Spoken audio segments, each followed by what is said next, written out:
शेतकरी मित्रांनो नमस्कार। मित्रांनो, पीएम किसान योजना, आता शेतकऱ्यांना पीएम किसान योजनेचे पैसे पाहिजे असतील तर आता 9 वर्षात 3 महत्त्वाची कामं ही करावी लागतील। पंतप्रधान किसान सन्मान निधी योजनेचा लाभ घेणाऱ्या शेतकऱ्यांसाठी महत्त्वाची अशी अपडेट आहे। खरं तर या योजनेच्या माध्यमातून दरवर्षी 6,000 रुपये शेतकऱ्यांना बँक खात्यात जमा केले जातात। 2,000 रुपयाच्या एकूण 3 हप्त्याच्या माध्यमातून हे पैसे शेतकऱ्यांच्या खात्यात जमा केले जातात। आतापर्यंत पीएम किसान योजनेचे 21 हप्ते शेतकऱ्यांना मिळाले आहेत। आता शेतकरी 22व्या हप्त्याच्या प्रतीक्षेत असून त्यापूर्वी शेतकऱ्यांना नवीन वर्षात 3 महत्त्वाच्या गोष्टी आता कराव्या लागणार, अन्यथा त्यांना पीएम किसान सन्मान निधी योजनेचे पैसे मिळणार नाहीत। मित्रांनो, नेमक्या आता ह्या नवीन अपडेट कोणत्या आहेत ते आपण या व्हिडिओमध्ये पाहणार आहेत। व्हिडिओला सुरुवात करण्याआधी चॅनलवर तुम्ही नवीन असाल चॅनलला सबस्क्राईब करून बाजूला असलेल्या बेल आयकॉनला प्रेस करून घ्या, असेच कामाचे व्हिडिओ तुम्हाला भेटत राहतील। मग आता पीएम किसान योजनेचे पैसे बंद होऊ शकतात, तर ते कोणत्या, या 3 महत्त्वाच्या अपडेट चला व्हिडिओ सुरू करूया। तर मित्रांनो, पहिली अपडेट म्हणजे ई-केवायसी। पीएम किसान योजना, जर तुम्हाला नवीन वर्षात सुद्धा पीएम किसान योजनेचे पैसे हवे असतील तर सर्वात आधी तुमची ई-केवायसी ही असणं गरजेचे आहे, कारण अजूनही अनेक शेतकऱ्यांनी त्यांच्या बँक खात्याची ई-केवायसी केलेली नाही। परिणामी अनेक शेतकऱ्यांना मागील काही हप्ते मिळाले नसल्याच्या तक्रारी समोर आल्यात। त्यामुळे नवीन वर्षात कोणत्याही अडचणीशिवाय 22वा हप्ता मिळावा यासाठी शेतकऱ्यांनी तातडीने ही केवायसी करणं गरजेचे आहे। शेतकऱ्यांनी पीएम किसानच्या अधिकृत पोर्टलवर जाऊन आधार सुधारित OTPच्या माध्यमातून ई-केवायसी पूर्ण करणं आवश्यक आहे, किंवा तुम्हाला ई-केवायसी जर करता येत नसेल तर तुम्ही CSC सेंटर किंवा आपल्या सरकार केंद्रावर जाऊन सुद्धा ई-केवायसी करू शकता। ई-केवायसी करण्यासाठी तुमच्याकडे 3 महत्त्वाची कागदपत्र असणं गरजेचे आहे। पहिलं म्हणजे आधार कार्ड, दुसरं म्हणजे तुमचं पासबुक, तिसरं म्हणजे तुमचा मोबाईल।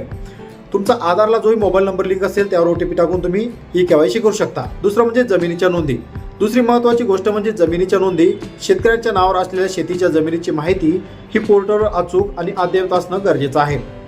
वारसा हक्क असेल, नोंद दुरुस्ती असेल किंवा नावातील फरक असल्यास पीएम किसान योजनेचा हप्ता अडकण्याची शक्यता मोठ्या प्रमाणात असते। त्यामुळे लवकरात लवकर स्थानिक तलाठी किंवा महसूल कार्यालयामध्ये जाऊन जमिनीच्या नोंदी तपासायच्या आहे आणि दुरुस्ती करून घ्यायची आहे। मग आता आवश्यक दुरुस्ती करून घ्या। पीएम किसान योजनेचा जो 22वा हप्ता येणार आहे हा दुरुस्ती केल्यानंतर तुम्हाला मिळू शकतो। आता तिसरी महत्त्वाची अपडेट म्हणजे शेतकरी ओळखपत्र, म्हणजेच शेतीचं असलेलं आधार कार्ड। पंतप्रधान किसान सन्मान निधी योजनेचा लाभ मिळवण्यासाठी सरकारने शेतकऱ्यांसाठी फार्मर्स ID म्हणजेच शेतकरी ओळखपत्र अनिवार्य केलं आहे। हे ओळखपत्र जर तुमच्याकडे नसेल, शेतकऱ्यांना पीएम किसान योजनेचा 22वा हप्ता हा मिळणार नाही। पीएम किसान योजनेत अलीकडच्या काळात अनेक ठिकाणी चुकीच्या नोंदी, अपूर्ण कागदपत्र आणि अपात्र लाभार्थी यांच्या संख्या वाढून आढळल्यामुळं याच पार्श्वभूमीवर सरकारने शेतकरी ओळखपत्र अनिवार्य केलं आहे। मग आता तुम्ही हे शेतकरी कार्ड म्हणजेच फार्मर ID काढलं का?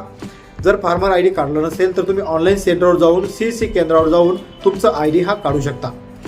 मग आता हे शेतकऱ्यांचे डिजिटल प्रोफाईल आहे। सरकारकडून शेतकऱ्यांना दिल्या जाणाऱ्या योजनांचा फायदा घेण्यासाठी ही ओळख अतिशय महत्त्वाची आहे।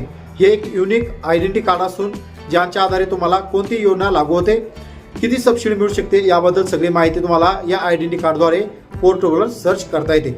मग आता तुम्ही अशा प्रकारे या 3 महत्त्वाच्या गोष्टी जर केल्या नसेल तर तात्काळ या गोष्टी करून घ्या, जेणेकरून 22व्या हप्त्यापासून तुम्ही वंचित राहणार नाही। मित्रांनो, तुम्ही अद्यापही फार्मर ID काढलं नसेल, CSC केंद्रावर जाऊन फार्मर ID काढू शकता। फार्मर ID काढण्यासाठी तुम्हाला 2 कागदपत्र लागतील, एक म्हणजे आधार कार्ड, दुसरं म्हणजे तुमचा 7/12/8।